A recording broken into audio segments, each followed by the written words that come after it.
The Subtle Art of Not Giving a Fuck by Mark Manson.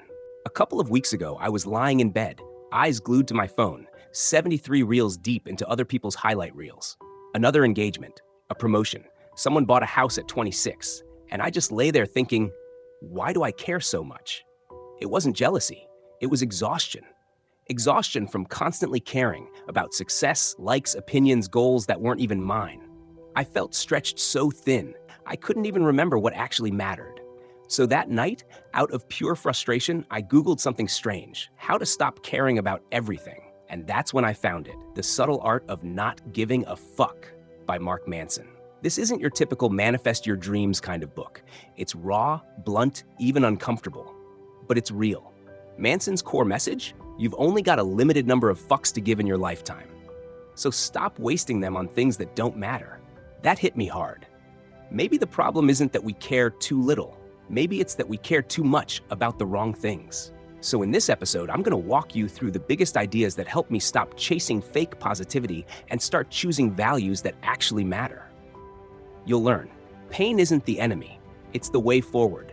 Responsibility isn't blame, it's power. And failure? It's not what holds you back, it's what builds you.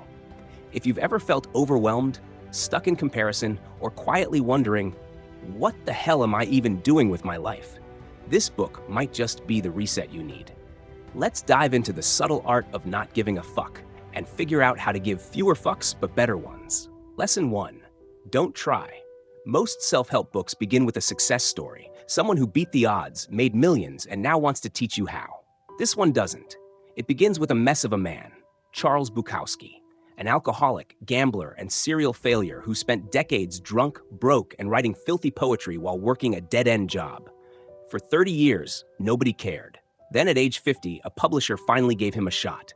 Did he clean up and change? Nope. He stayed raw, crude, and brutally honest. That's what made him a legend. His gravestone says it all. Don't try. That's exactly how the subtle art of not giving a fuck starts, by challenging the idea that we need to constantly strive for more. We're bombarded with pressure to be better, happier, more successful. But what if that's the problem? What if this endless chasing only reinforces that we're not enough? This leads to the feedback loop from hell. You're anxious, then anxious about being anxious. Angry, then angry for being angry. Guilty, and then guilty for feeling guilty. Trying to fix it just makes you feel more broken. The more you try to feel better, the worse you feel, like you're failing at happiness. The illusion of not caring. Eventually, we fantasize about being untouchable, calm, unshakable. But let's be honest, that person who feels nothing and cares about nothing, that's not enlightened. That's a psychopath. The goal isn't to stop feeling, it's to choose what's worth caring about. So what does it actually mean to not give a fuck?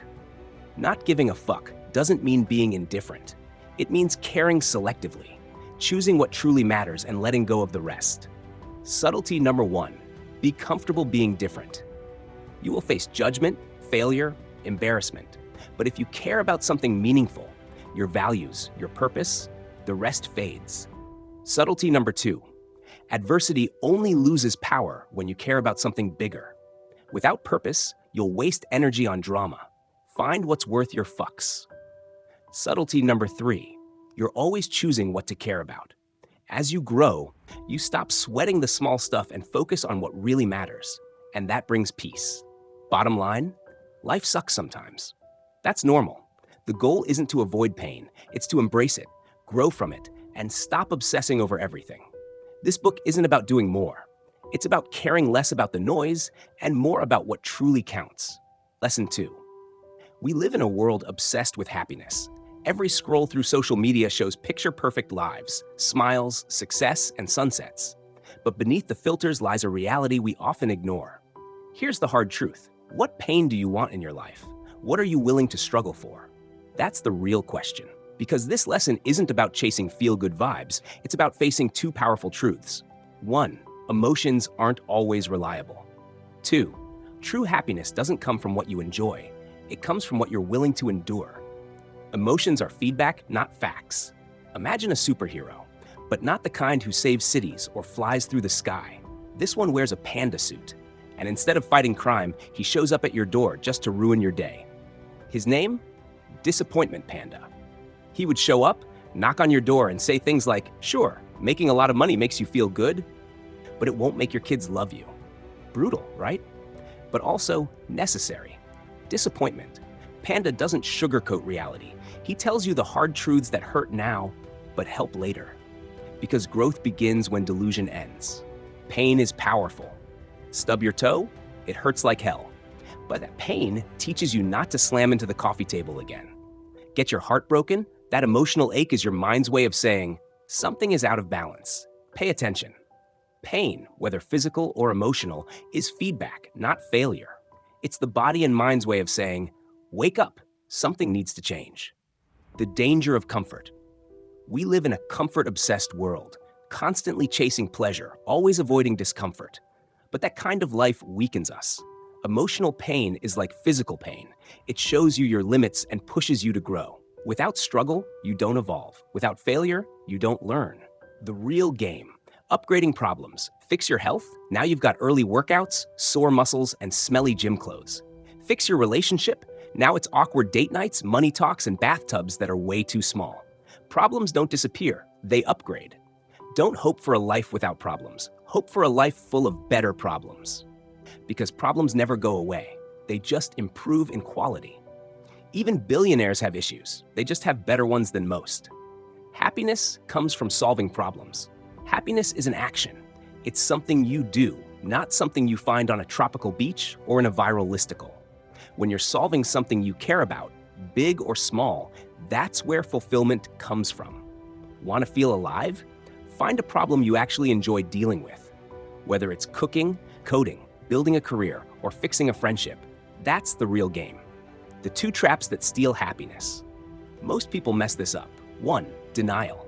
They pretend their problems don't exist, but what you ignore grows in the dark, and it comes back louder.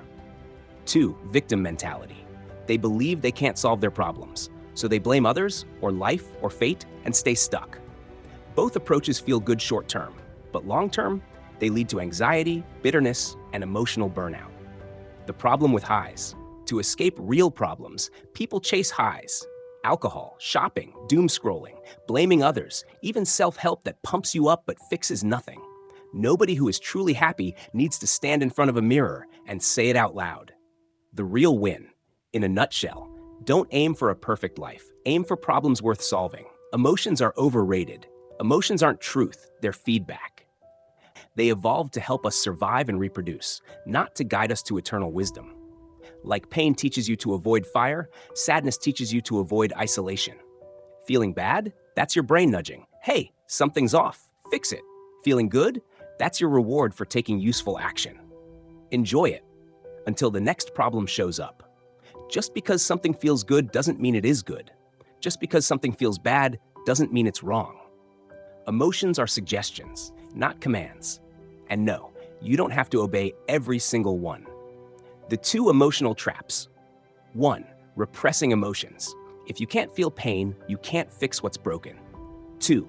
Over-identifying with emotions, using feelings to justify everything. I was mad, so I smashed your windshield is toddler logic. You're not a dog. Don't live like one. Chase a house, a job, a new relationship. Feel good for a moment, then back to baseline. Everything you love will come with things you hate. Every dream has a price. Joy and struggle are 2 sides of the same coin. The reality check. You won't reach permanent happiness. You won't eliminate all pain. But if you understand your emotions instead of worshiping them, you'll stop chasing illusions and start living wisely. The rock star fantasy. Mark spent years fantasizing about being a musician, on stage, crowd screaming, but he never actually tried because he didn't love the work, just the image. Turns out, he didn't fail at his dream. He just didn't want it bad enough to struggle for it. And that's okay. Struggle defines you. You are not what you say you want. You are what you're willing to fight for, again and again. This isn't about motivation. This is about acceptance. Success comes to those who enjoy the climb, not just the view from the top. So choose your struggle wisely, because that's what builds your life. Lesson 3. You are not special. We all know a Jimmy, always talking big, always confident, but doing nothing real. He felt like a winner without earning it. Why? Because we were raised on empty affirmations. You're special. You're destined for greatness. But feeling good means nothing without something real behind it. Self-worth isn't how great you feel. It's how honest you are when things get hard. Can you own your flaws and do the work to grow? That's real. When everything falls apart. At 13, Mark Manson was pulled from class and accused of hiding drugs. He lied, got caught, was expelled. That same year, his parents divorced, and no one talked about it. Just a silent, everything's fine. That silence made the pain feel unique, like no one could understand. And that belief creates entitlement in two forms. One, I'm amazing, the world owes me. Two, I'm broken, life owes me. Both are wrong. Both are selfish. Mark became the second, partying, chasing love, trying to prove he mattered. But the truth is, you're not special because of your pain. You're not broken. You're just human. The lie of exceptionalism. Most people are average at most things, and that's perfectly fine. But social media distorts this. We only see extremes. Billionaires, prodigies, disasters. We mistake the exceptional for the expected, and suddenly, being average feels like failure. This pressure pushes people into perfectionism, addiction, or toxic behaviors, all to prove they matter. To matter, you must stand out. To be loved, you must impress. To be a man, you must dominate. But that's not true. Real life happens in the middle of the bell curve. Most of life is normal. That doesn't mean it's meaningless. It means it's human. If I'm not special, what's the point? We're told we're destined for greatness. But if everyone is special, no one is. So people chase uniqueness at any cost, sometimes by flaunting trauma or failure just to stand out. But greatness doesn't come from thinking you're special. It comes from accepting that you're not and showing up anyway. Peace comes from letting go of the ego's demand to be extraordinary. Most of your life won't be epic. And that's what makes the small things, reading, laughing, honest work, so meaningful. The freedom in being ordinary. Accepting you're not special doesn't make you small. It makes you real. It frees you from the pressure to impress, so you can focus on what matters. Growth, connection, kindness, doing what's meaningful. And that's more powerful than being special ever was. Lesson 4, the value of suffering. Everyone suffers. The real question is, are you suffering for something meaningful or not? Suffering without meaning is torture. Suffering with meaning becomes growth. Self-awareness is like an onion. Peel it back. It stings, but it's worth it. It has layers, and the deeper you go, the more it hurts, but the more real it becomes. Layer 1, what you feel. This is basic emotional awareness. I feel sad. That made me angry. Sounds simple, but most people aren't good at it. We hide behind, I'm fine, even when we're boiling inside. And often, the feelings we struggle with most are the ones we were told not to have growing up. Anger, shame, need. Layer 2, now it gets uncomfortable. Why are you sad? Why are you angry? Is it because someone let you down, or because you've tied your self-worth to being liked, admired, or right? Most people never ask why they feel what they feel. They confuse discomfort with injustice. They blame others. But without understanding the why, we slap on feel-good band-aids, temporary relief, no real healing. This layer is where the work begins. Because your emotions aren't random. They come from beliefs. And when you dig into those beliefs, you uncover what you've been measuring your life by.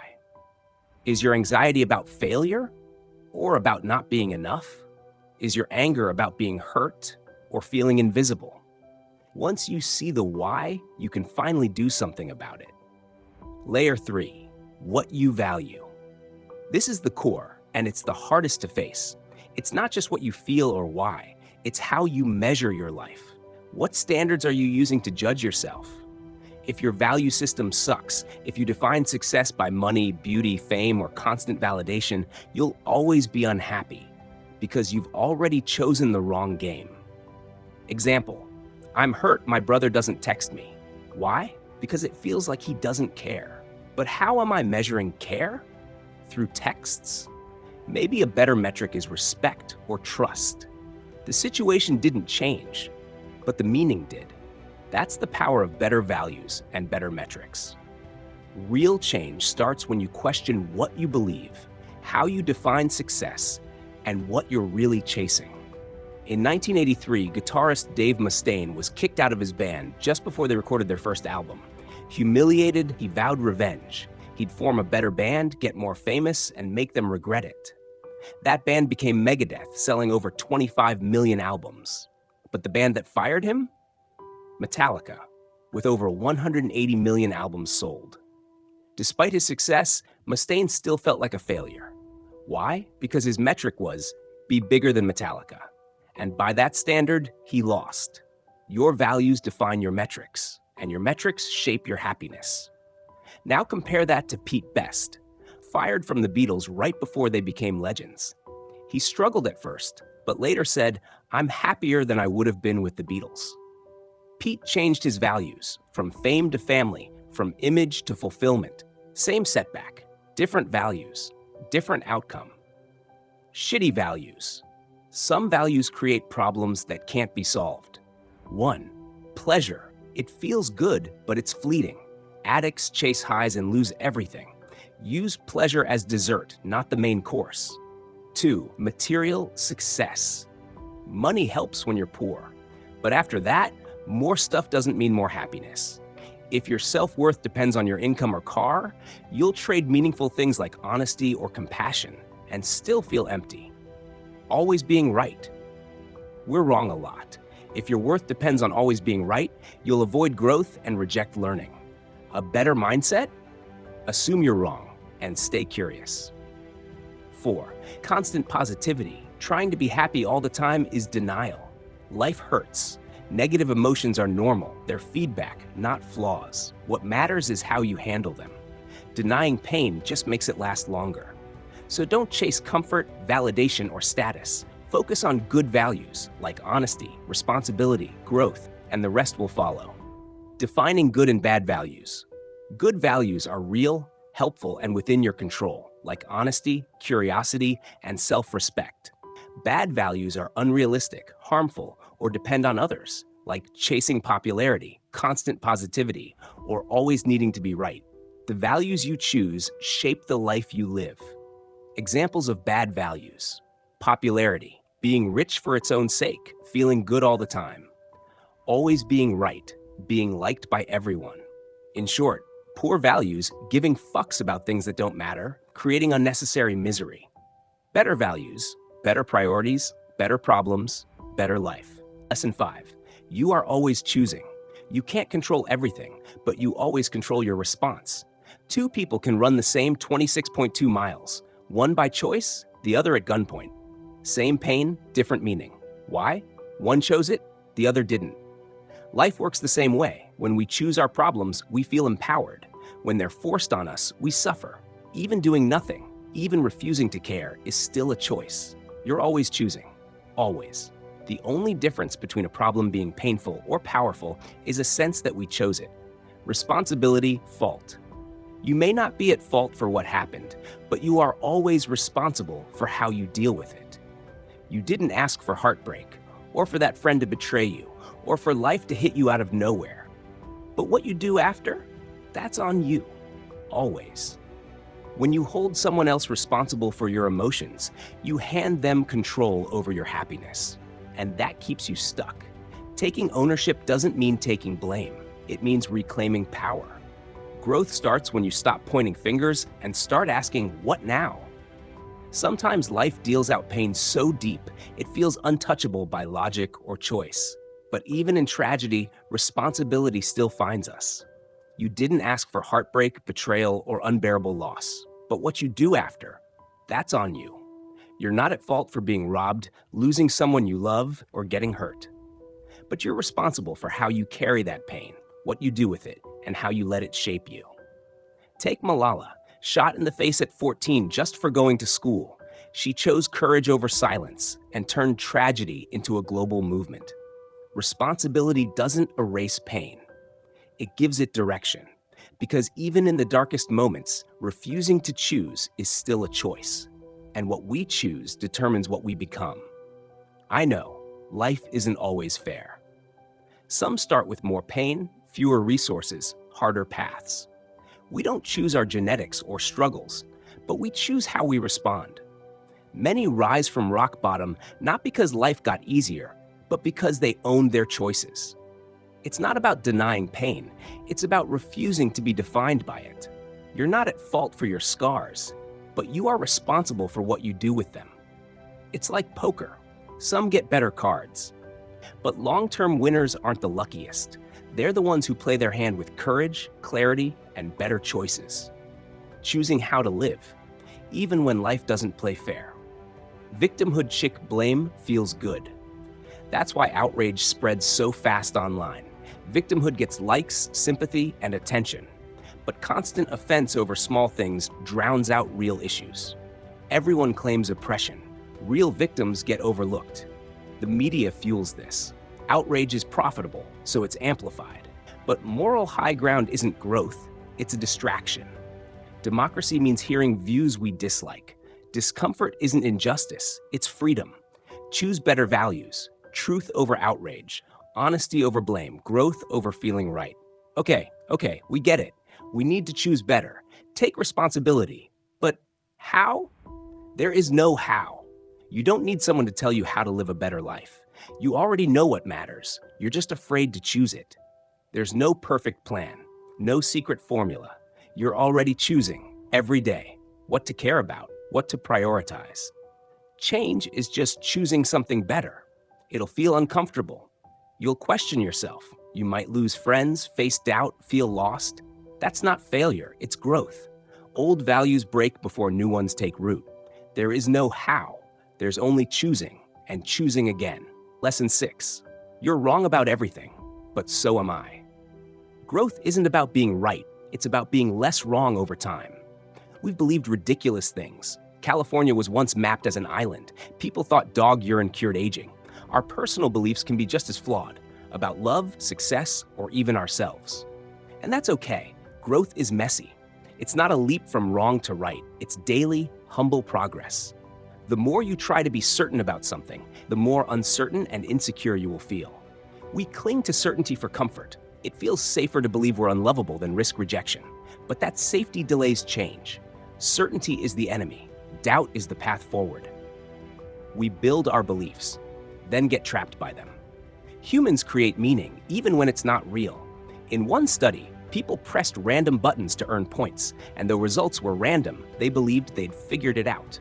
Our brains love patterns, even false ones. All beliefs are flawed. Some are just less flawed than others. Accepting this opens us to growth. Memory lies too. Journalist Meredith Maran once believed her father had abused her, a memory later proven false. Memory is not a recording. It's a constantly edited story. Our minds value coherence over accuracy, so be wary of beliefs rooted in emotion. They're not always true. The danger of pure certainty. Erin, a woman Mark knew, believed they were destined to cure death together. Her unwavering belief, despite all logic, highlights how dangerous certainty can be. Evil people never believe they are evil. They believe everyone else is. Certainty fuels ego, entitlement, and blame. Uncertainty invites learning. Manson's law of avoidance. The more something threatens your identity, the more you will avoid it. We don't avoid hard tasks because they're hard, but because they challenge who we think we are. We stay stuck in roles, like party guy or nice girl, because they're safe, but they limit growth. Stop trying to find yourself. Stay curious, stay uncertain. That's where real change happens. Kill yourself, metaphorically. Buddhism teaches that the self is an illusion, just a mental story. Letting go of that story is freedom. When you admit, maybe I'm not great at relationships, maybe I'm just scared, maybe I'm not so special, you're no longer protecting an identity. You're growing past it. Believing your problems are uniquely awful is a form of narcissism. You're not special, and that's liberating. Don't try to be extraordinary. Instead, define yourself by simple, sturdy roles. A good friend, a curious student, a caring partner. When your identity is humble, you're resilient. Let go of ego. That's how you grow. How to be a little less certain of yourself. Doubt is a skill. Here are 3 questions to build it. 1. What if I'm wrong? We're the last to notice our own ego or insecurity. Asking, could I be wrong, doesn't make you weak. It makes you self-aware. 2. What would it mean if I were wrong? This is harder. It may mean we've been selfish, controlling, or insecure, but facing that is how real growth happens. It is the mark of an educated mind to be able to entertain a thought without accepting it. 3. Would being wrong lead to a better or worse problem than the one I have now? This is your litmus test. Would letting go of your belief lead to less drama, more trust, more growth? Then let go. Growth hurts, but so does stagnation. Bottom line, if it feels like it's you versus the world, it's probably just you versus yourself. Stay humble. Question yourself. Be a little less wrong each day. Lesson 7. Failure is the way forward. Success is built on failure, not despite it. Mark Manson didn't just stumble into his career as a writer, he failed into it.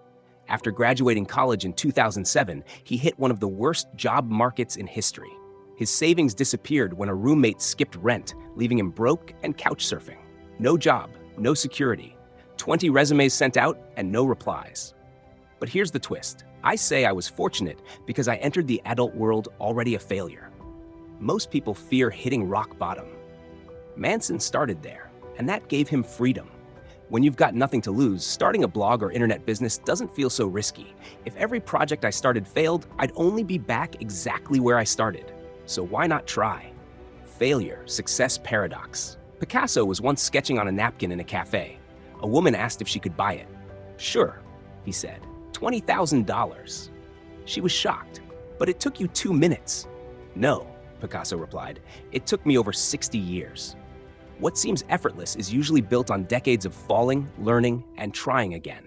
We all start that way. Think of a baby learning to walk, falling hundreds of times without saying, "This isn't for me."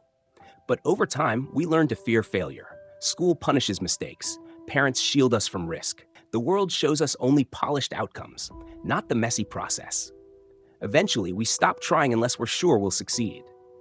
But the truth is, you can only succeed at something if you're willing to fail at it. Much of this fear comes from bad values. If you crave approval, even one rejection feels like failure. But if your goal is honesty or growth, awkward moments become part of the path, not the end of it. Picasso didn't measure life by money or fame, but by creative expression. That's why even in old age, he kept sketching napkins. His success never ended because his values never did. So don't avoid failure. Redefine it. Let it be part of your process. Every mistake is just one more sketch on the way to your masterpiece. Pain is part of the process. After World War II, psychologist Kazimierz Dabrowski studied survivors of bombings, starvation, torture, even the Holocaust. Surprisingly, many said their trauma made them better people. Not happier, but deeper, more grateful, more resilient. Pain had transformed them. Dabrowski believed pain isn't just something to survive, it's essential to grow. Like muscles straining under weight, emotional growth begins in suffering. Many people's biggest breakthroughs come after their worst moments. But most of us run from pain. We numb it with distractions, excuses, overthinking. We ask VCR questions, complex dilemmas with simple answers we're just afraid to face. How do I drop out of med school? How do I ask out my tutor? How do I tell my adult kids to move out? They're not hard because of logistics. They're hard because of emotional consequences, disappointment, rejection, guilt. But life is like a new VCR. You don't read the manual, you press buttons, learn by doing. Nobody really knows what they're doing. And that's the point. We're all figuring it out as we go. If you're in pain, good. That means you're alive and changing. Don't avoid it. Choose it. Lean into the discomfort of better values, hard decisions, and uncertain steps. The path forward isn't avoiding pain, it's choosing the right pain and moving through it. Because even if you're farting fairy dust on a fleet of jet skis, you still won't know what you're doing. And that's perfectly fine. The do something principle. In 2008, Mark Manson quit his job after just 6 weeks and decided to start an online business. He didn't have a plan. He barely had skills. What he did have was fear, no money, and a lot of time to waste. So naturally, he spent his early days playing computer games and avoiding work. But as his savings ran dry, he remembered a piece of advice from his high school math teacher. If you're stuck, don't sit there thinking, just start doing. The answers will come. So he did. A little at first, like working on a blog header, and then a bit more. Eventually, the momentum kicked in. One small action led to another. He wasn't motivated to begin with. Action created the motivation. That's when he realized something big. Action isn't just the result of motivation, it's also the cause of it. We think we need to feel inspired before doing something important. But the truth is, doing something, even something small, can create that inspiration. Manson started applying this to everything, and it worked. Even if you feel lost, anxious, or stuck in a pit of meaningless uncertainty, you don't need to know the whole path. You just need to take one step. Whether it's applying for a job, ending a relationship, or rewriting your values, start with any action. Not a perfect one, not even a good one, just something, like the novelist who stayed productive by writing 200 crappy words a day. The real key is momentum. Once you begin, you stop fearing failure, because even failure becomes progress. So if life feels meaningless or overwhelming, don't wait for clarity. Do something. The rest will follow. Chapter 8, The Importance of Saying No. In 2009, Mark Manson sold his stuff and flew to Latin America. His blog had just started making money, and travel felt like freedom. Cheap living, adventure, no strings. But really, it was escape. Haunted by commitment issues from childhood trauma, he believed that constant movement meant freedom. For 5 years, he bounced through 50-plus countries while friends back home built lives. Eventually, even novelty felt empty. Then came Russia, cold, blunt, honest. People didn't fake smiles or soften words. His teacher explained, in places with fewer opportunities, trust means survival, and trust demands honesty. In contrast, the West has endless choices, and with that abundance, honesty becomes rare. People say yes to everything, commit to nothing, and call it freedom. But real meaning comes from saying no, choosing deeply and sticking with it. Rejection gives life direction. Our culture glorifies yes, but saying no is what gives our yes meaning. If you try to do everything, you stand for nothing. Every meaningful choice requires rejections. Marriage means saying no to being single. Integrity means saying no to gossip and games. We avoid rejection because it's uncomfortable. We chase approval and avoid boundaries. But boundaries define who we are. To live a better life, care less about pleasing others, and reject more of what doesn't align. Romeo and Juliet isn't a love story. It's a tragedy about two impulsive teens. Still, we romanticize chaos and confuse intensity with intimacy. Real love isn't about losing yourself. It's about being yourself and helping each other carry your own baggage. Strong boundaries mean owning your emotions and letting others own theirs. Weak boundaries either dump problems on others or absorb theirs. This leads to toxic patterns, like the victim and savior dynamic. Healthy relationships allow disagreement without fear, saying no without drama, and choosing each other without losing identity. Boundaries aren't selfish, they're respect. How to build and rebuild trust.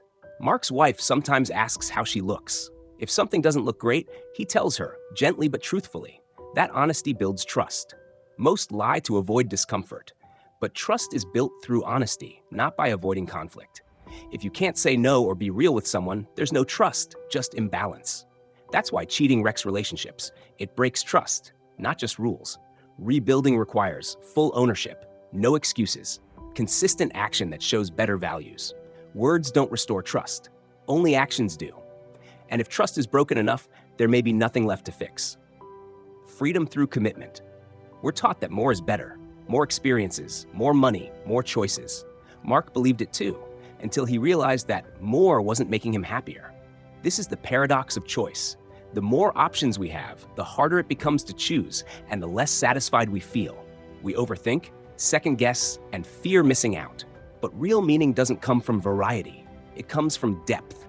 Some things, like long-term love, creative mastery, or deep friendship, only happen through time and commitment. Mark stopped chasing novelty and focused on one partner, one place, and one career. That focus brought more joy than all his travels combined. Commitment isn't a limitation. It's a filter that clears away distractions and reveals what truly matters. Explore widely when you're young, sure, but as you grow, go deep. That's where the gold is. Chapter 9. And then you die. Seek the truth for yourself, and I will meet you there. Those were the last words Josh ever said to Mark, half joking, half serious. Josh was walking toward the cliff. Mark was walking away. It was a lakeside party near Dallas. Mark was 19. There was a pool, a 30-foot drop, loud music, and too much beer. Josh and Mark had spent the afternoon talking about music, girls, New York dreams, typical stuff for two kids pretending they had life figured out. Later that night, Mark ran into Josh again and offered to grab food. Josh passed, smiled, and said, "Seek the truth for yourself, and I will meet you there." Mark laughed and walked up the hill. Josh walked down. By the time Mark got back, everything had changed. Sirens, panic, people running. He asked, "Where's Josh?" Someone burst into tears. Josh had jumped, but he didn't come back up. They said it was a leg cramp, dehydration, impact. It was dark. No one saw him struggle. Mark never got to say goodbye. The next morning, standing beside a Texas highway, Mark called his dad and broke down. That call split his life in two. Before, numb, aimless, detached. After, awake. Grief rewired him. He dropped the drugs, quit music school, left the video games behind. He started reading, working out, fell in love, made real friends, got curious. He began to care about something bigger than himself. Josh's death didn't just wake Mark up, it forced him to feel the truth about death. We all know we're going to die, but we avoid it, distract from it, drown it in noise, because facing death feels like giving up. But here's the truth. If nothing ends, nothing matters. But because everything ends, everything matters. Death gives life meaning. It sharpens our choices. It tells us to stop wasting time and live our own dreams. In the end, it's not about avoiding death. It's about not avoiding life. Something beyond ourselves. Ernest Becker was a misfit academic, fired from job after job. Then he got cancer. Bedridden, out of time, he wrote The Denial of Death, a Pulitzer-winning book that shook psychology. Becker argued, 1. Humans are the only animals who know we'll die. We obsess over regrets and what-ifs. We suffer from death terror, a constant, quiet dread. 2. To cope, we build an identity, a legacy. We chase immortality projects, books, kids, companies, names on buildings. Civilization itself, Becker said, is built on this. But when those projects fail, death terror returns. Here's the twist. Our values are our immortality projects. We cling to them not because they're right, but because we're scared. Becker realized the real problem isn't death, it's the refusal to accept it. The only real freedom? Accept our impermanence. Let go of the ego. Choose values that don't need to last forever, values grounded in now. The sunny side of death. Mark once climbed to the top of Cape of Good Hope, the place once thought to be the edge of the earth. 10 feet from the cliff, his muscles tensed. 5 feet, his mind screamed. 1 foot, he crouched, breathless, above nothing. He sat there, feet dangling, wind roaring, thoughts still. The fear of death follows from the fear of life. A man who lives fully is prepared to die at any time. Mark Twain. Philosophers, mystics, stoics, they all said it. Face death and life becomes clear. It strips away ego, distractions, superficial goals. When we avoid it, we chase nonsense, validation, money, shallow success. We confuse attention with worth. But the truth is, you're already enough. Not because of your job or your resume, but because you choose what to care about, even in the face of death. Josh's death taught Mark that. And every time he returns to that edge, in meditation, in reading, in cliffs, he remembers it. The more he stares into that void, the less he fears it. His failures sting less, his rejections fade, everything gets lighter. That day, Mark scooted back from the edge, buzzing. An Australian tourist looked at him.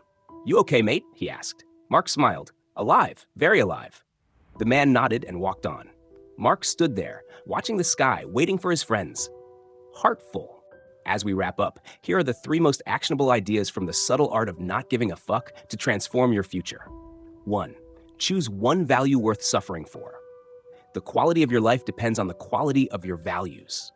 Ask yourself, what am I willing to suffer for this year? Write one clear, meaningful sentence. For example, I will speak honestly, even when it's uncomfortable. I will create, even if I fail. Put it somewhere visible, mirror, phone lock screen, desk. This recenters your decisions on purpose, not fear. Clarity kills confusion. 2. Do one tiny thing today. Action isn't the result of motivation. It's the cause. Pick something you've been avoiding and do the smallest version of it today. Want to write? Write 50 words. Want to reconnect? Send a message. Want a career shift?